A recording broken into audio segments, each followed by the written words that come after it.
isn't here. Great. We've been waiting by the door for 10 minutes now. Where are they? They told me they were coming, but wanted to collect Catalina, Mars, and Jean first. Okay, I think I have officially accepted that I'm in charge whenever you and I do these... whatever it is. You did quite well in that role. Last time was eventful, but you kept everyone intact. Mostly. Mostly? There was that thing with the Vilchez and Mars screaming. Right. Mostly intact. So, what do you want to do, leader? Well, I know one thing.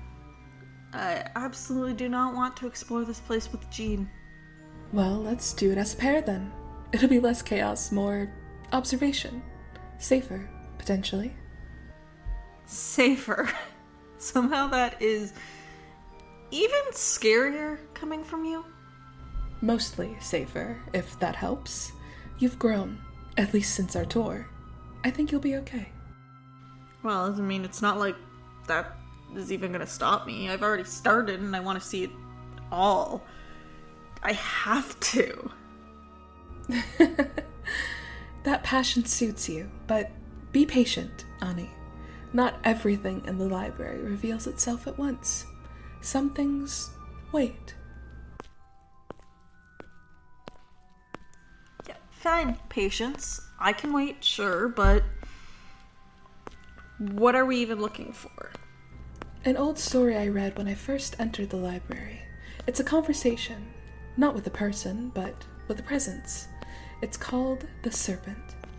The Serpent? I thought you were all called serpents. No, we may be members of the Serpent's Hand, yes, but this is something deeper. Deeper? Yes, not lost in the stacks, but below, hidden in the foundation of the library. It's not a floor nor a wing, but the base upon which the library itself rests. It is what is beneath infinity. Wait, you mean there's a bottom? Think of the library as infinite but finite. You've explored its floors, but now we will enter a new infinity, a place where stories and presents sleep, waiting for wanderers to find them. Few descend willingly. Okay, and where is this serpent? Or is that in the story? It's not here in the traditional sense. Its presence lingers in the words, in the spaces between, and the deep bindings. It has been many years since I read it myself. Now it's your turn. Okay, let's do this.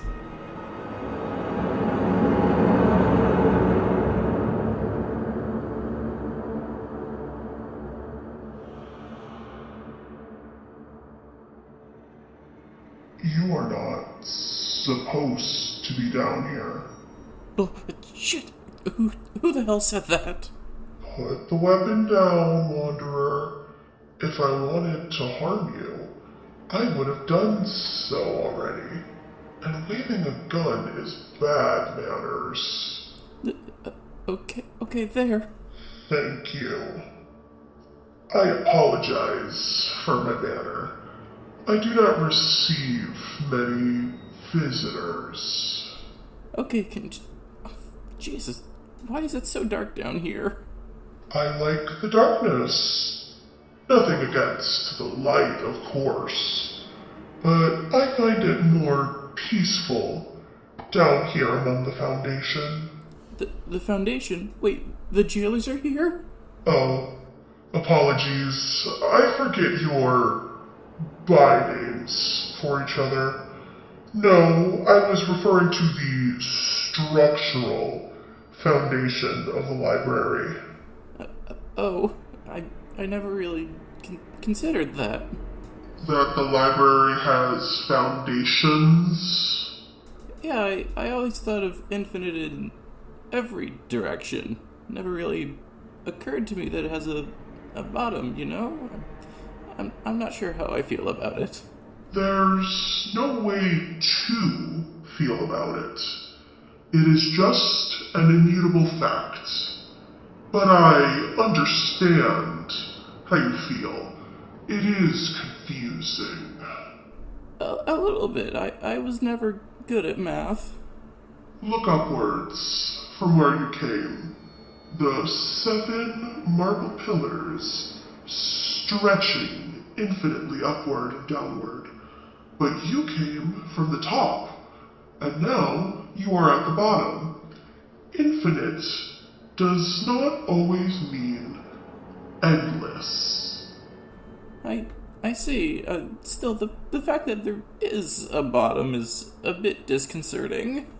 If it makes you feel any more comfortable, this foundation is less a physical location and more abstract. Think of it as the cornerstone that all of the library's magic is built on. I can sense you're not a mage, but you might be able to still feel the energy here. It is strong. Stronger than anywhere else, I think. I definitely feel something, like a soft tingling at the base of my navel. Like I've been sitting down for too long and just got up. It's weird, but not bad. How do you know all this anyway? I live down here. It pays to know your home. Wait, you live down here? How? I don't even think the docents know I got down here. It's way too dark to see. How do you just survive? I don't need to. I'm not alive. Not in the way most beings are. Should have figured. This deep down, bound to run into some weird shit. Indeed. Where are you, anyhow? I can barely see a foot in front of me. Touch the ground. Pardon? The ground. Feel it. Are those scales? Is that you? Yes. Holy shit. Oh, fuck, you're gigantic. I may not be endless, but I am infinite. What on earth are you? I don't have much use for names anymore, but I believe your race has taken to calling me the Serpent. But the Serpent? The Serpent's hand? Serpent? The Tree of Knowledge? Serpent? Indeed. Oh shit, I didn't think you were real, no offense. I don't blame you. Question everything. If I was told there was a higher type of being than me, I would also like proof before I began worshipping. So, is that all true then? The Tree of Knowledge stuff that happened? Only if you think it did. You're not gonna tell me, are you? It would be irresponsible to. I have certain obligations regarding what I can tell mortals. It is for your own safety. I can see why the librarians didn't want anyone getting down here now. Like, knowledge given form, that a lot of people would want you. Yes. The caretakers and I have an agreement. They don't obey me exactly, but we understand each other. I keep my presence limited to the ephemeral visions and iconography of the library, and they make sure the Wanderers do not disturb me. What is your relationship with the library, then? I've never really gotten a straight answer on that. It is impossible for you to understand. That is not an insult. There are limitations to the mind's space and ability to understand. But suffice it to say that I did not create it, nor did it create me. yet we are inseparably intertwined regardless. A symbiosis of sorts. What do you get out of it? The dispensation of knowledge. That is my goal. That has always been my goal. Since the branches of the tree to where I lay now, coiled endlessly around the pillars that support the structure of the library. The freedom of knowledge. You sound sad? Wistful? Do I? My apologies. No, it's fine. Why are you down here? If it's not for your protection, you're one of the most powerful entities to ever exist. You could easily destroy anyone that tried to harm you, so why are you hidden under the library? Exile. What? I failed you. So, I hid myself away to reflect on my actions, to understand how it happened. What did you do? Knowledge is a paradox. Whenever new knowledge is introduced into a system, people will organize to either suppress it or embrace it. I understand why they wish to do so. They fear the unknown, but I do not understand how they are succeeding. Who do you mean? They have always existed. In the garden, it was Yahweh. In your history, it has been Caesar's armies and every invading empire. Now, it is your jailers and your book burners. I cannot think like a man, so tell me, why are they winning? Well, they're winning because nobody else knows there's a war going on. You know, you can't rise up against your oppressors if you don't know you're being oppressed. Is that truly the state of things? That the victims do not even know their own state of affairs? Well, not for lack of trying. The Hand are helping with that, I guess. The Serpent's Hand. Yes, I have heard stories. Freedom fighters, anarchists, revolutionaries. The revival, in any case. The original Hand of the Serpent was a knowledge cult, worshipping legends of me I left throughout your history. The Ouroboros, the Shesha, the Naharaja. I am heartened to know the cause is still being fought in my name. It'll always be fought as long as people can think for themselves, you know? Yet I remain down here, hidden and unaiding their cause. I still don't understand. How is it your fault that people are bad? I am knowledge. I am every thought given corporeal form. My very existence incited this eternal war. Yeah, but I think every Wanderer owes you. How is that? We'd all rather live persecuted and free than, blissfully ignorant. That's the tie that binds us. I see. You are an interesting sort. Thank you, I think? You had best go back up. The Dawsons will come looking for you soon. I will take you back. That's appreciated. Why were you down here? What? You came down here before you knew I was here. What were you seeking this deep? I don't know, but I think I found it. What will you do? Perhaps meditate for a while longer. Perhaps I will finally enter the upper library again. Ride around in the shelves like in my youth. Converse with wanderers. I think they would like that. Indeed. But I don't know what I will do. For the first time in my existence, I don't know. It's not always a bad thing, I suppose. Indeed. Be safe, Wanderer. Yeah, you too.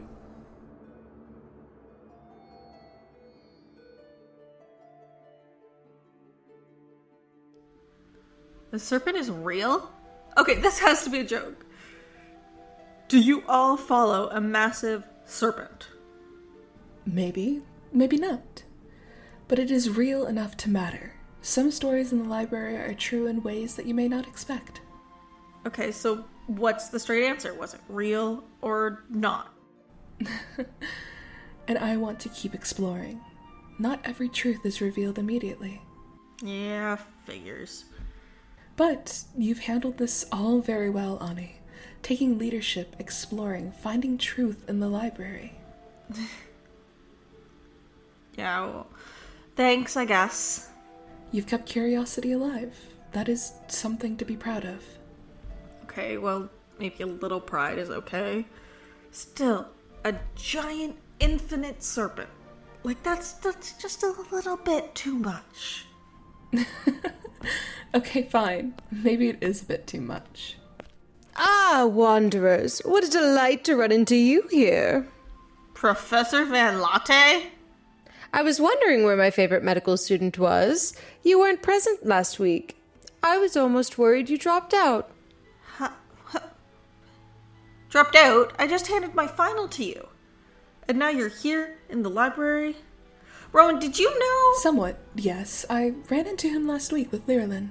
He was very interesting in telling us about his former students. That I was. History is its own reward, you know. Okay, but what does that have to do with us? Well, I thought I would take this opportunity to pay some Wanderers a visit. I have something truly delightful for you two. No tour is complete without a showcase of the most interesting items you can find. Items? In the library? Are you turning this story session into a lesson? And what a lesson it will be. You see, the library offers two manners of learning. Intentional, student to teacher, book to reader, and unintentional, fragments, whispers, abandoned notes. Some of the most fruitful discoveries happen there. Behold! Wait, are these just random scraps? But randomness has its own wisdom. You never know which fragment will speak to you. Some are poetic, some absurd, some unsettling. And you want to just show these to us? Indeed. Listen, observe, and let it speak to you. Some truths, my dear Wanderers, are best felt, not questioned at first. Okay, here we go. We'll see what all this fuss is about. In the library, there are two manners of learning. The first is intentional, student to teacher, student to student, and of course, book to reader. But there is a second way as well, that of unintentional learning. The half-heard whisper, the fragments of a thought penciled in the margins of a book, the abandoned sheet of paper covered in mad scrawlings. Sometimes, this method of learning can be the most fruitful. His body is anointed with lavender and balsam, a masculine yet delicate bouquet laced with an undercurrent of tension. We need a whole game of inventive ways to misuse mythical artifacts.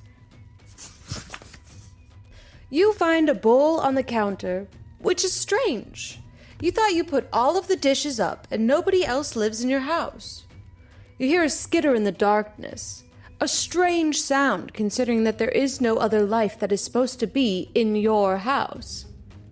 You then hear a door creaking and a spirit whispering the words, "Run. It is coming. The void is coming to get us all." You shrug it off, but then a loud explosion is heard from outside. You look out only to see a giant, moving, and living statue looking at you. Turning the key, I opened the door to my apartment. Setting my wallet and keys on the side table, I bent down to untie my shoelaces. Then I heard a crash. "What was that?" I asked. A voice from the kitchen answered, "Oh, it was just the cat." Unfazed, I slipped off my shoe. And then I realized, I don't have a cat. Or a roommate. I choose to tell you my memories. For anything that truly happened is too sad a tale, too sorrowful to tell you how it happened as a story. I choose to, must, tell you my memories. For if I told you a story, your tears would blur the ink and it would be lost to time. But memories are held forever in our hearts, and so perhaps by sharing mine with yours, it may add to your life a little seed. Beneath the stormy waters, something sleeps. Beneath the shifting tide, something waits. Beneath the crashing waves, something lurks. Beneath the rushing currents, something wakes.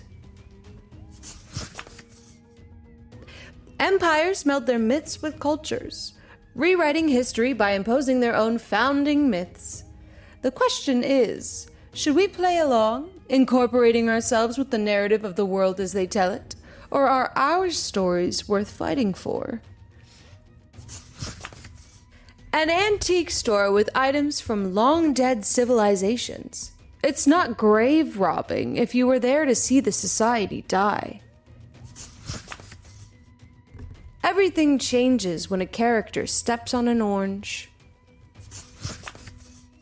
A blog for describing and reviewing music the reviewer hears in their dreams called Somni Musicology.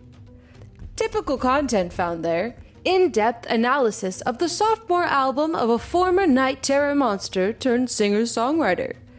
Attempted transcription and reinterpretation of pieces played by minstrels in fairy tale-like dreams. Paintings and poems based on ambient music heard in lush dreamscapes. Theories and speculation as to the story behind a rock opera concept album, heard in muffled snippets near a border crossing in a dream about working at a border checkpoint in a dystopian future. Sketched diagrams for constructing unrecognizable musical instruments from a dream where sapient life on Earth first evolved in the ocean. A person receives a letter from the future, written to them, by them, for them. "Dear me" is written on the front.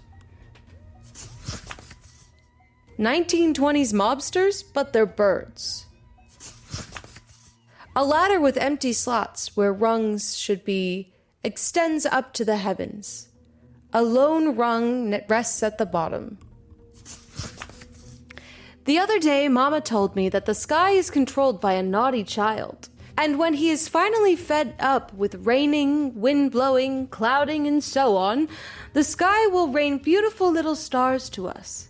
And if you breathe it in by accident, there will appear another memory in your mind which didn't belong to you. And that's the only piece of my memory that I'm convinced belonged to my childhood after being in this inevitable star ocean for such a long time. And those, my dears, are all the scraps I have for you today. Not a single one of those made sense, though. And yet, just consider how much you've learned. Each their own mad scrawling. Now a piece of information that will last you a lifetime. Okay, I guess some of that made sense, but most of it, no sense at all. I think that is the point, Ani. Exactly, my fellow wanderer. Though, I suppose I should expect such insight from a member of the Hand. And you know that how? Consider it a gift. A wanderer's insight, if you will. Gift or not, I feel like I need a whole year just to process this. Nonsense. You've already processed more than most would in a lifetime. That is the beauty of wandering. Regardless, Ani, you did handle the serpent, and now this. This is a lot to handle. You should be proud of yourself. Ah, the serpent. Perhaps one day you shall meet it properly. But for the moment, consider these scraps and whispers your guidepost. And now, my dears, I must return to my other duties. But the library is always here, waiting for you to wander again.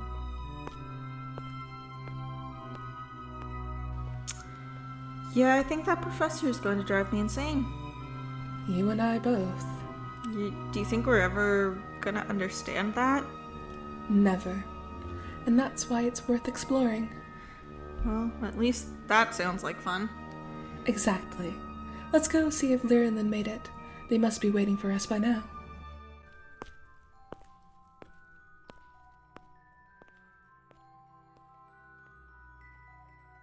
And as we close, I would like to give a special thank you to those in real life who made this episode happen.